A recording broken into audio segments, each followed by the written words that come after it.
की दारू इतक्या प्रमाणात प्यायली जाते, तर ती दारूबंदी करण्यासाठीचे जे निकष आहेत की ग्रामपंचायतीत 50% महिलांनी ठराव करावा, कुठल्या महिला पुढे आणतात? खेडोपाडी महिलांची अवस्था इतक्या सक्षम आहेत का त्या? म्हणजे लाडकी बहीण म्हणून त्यांना पैसे आपण देतोय सरकार, पण त्या एवढ्या सक्षम आहेत का की नवऱ्यांच्या विरुद्ध आवाज उठवतील? जे दारुडे नवरे आहेत ते त्यांना घरात छळतात ऑलरेडी, तर त्या बायका पुढे येणार आणि ते दारूबंदीचा ठरवणार, हे सगळंच अनाकलनीय आहे. त्यामुळे हे सगळे मुद्दे मांडताना बरोबरच मुनगंटीवारांनी सीएम ज्या वेळेला लक्षवेधीला उत्तर देत होते मुख्यमंत्री, त्यावेळेला त्यांना मला मोठी कसली संधी देऊ नका, पण किमान माझी सूचना तरी माझी ऐका. सूचना आहे का असं म्हणलं. आणि त्याच्यावर त्यांनी असा मुद्दा मांडला होता की काम करणारे जे लोक आहेत चंद्रपूर मधले, त्यांचे भत्ते थांबलेले आहेत ते तरी द्या.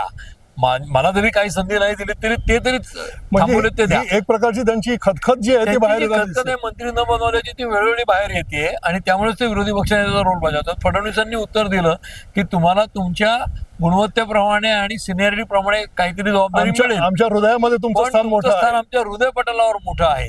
याचा अर्थ प्रत्यक्ष काही मिळेल की नाही अशी शंकाच आहे.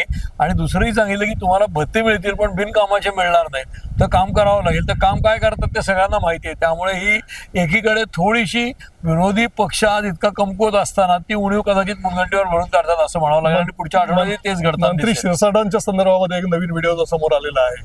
नाही, तो व्हिडिओ जो आलाय ना त्याच्यामध्ये उद्या काय चर्चा होईल ती होईल, परंतु शिरसाटांचं जे कॅरेक्टर आहे की त्यांची प्रॉपर्टी अचानकपणे प्रचंड वाढल्यामुळे 4 वर्षात ईडीची चौकशी होणं, किंवा यापूर्वी त्यांच्या मुलाला एक हॉटेल खूप कमी किमतीत मिळणं, त्याची चौकशी म्हणूनच की मुख्यमंत्र्यांनी विधान परिषदेत जाहीर केली. म्हणूनच की अशा गोष्टी होत असताना परत हा व्हिडिओ आलाय, तेव्हा त्यांच्या अडचणी वाढत चालल्यात पर्यायाने. जसं ते जे मारहाण करणारे गायकवाड आहेत ते किंवा शिरसाट, हे दोन्ही एकनाथ शिंदे गटाचे आहेत शिवसेनेचे.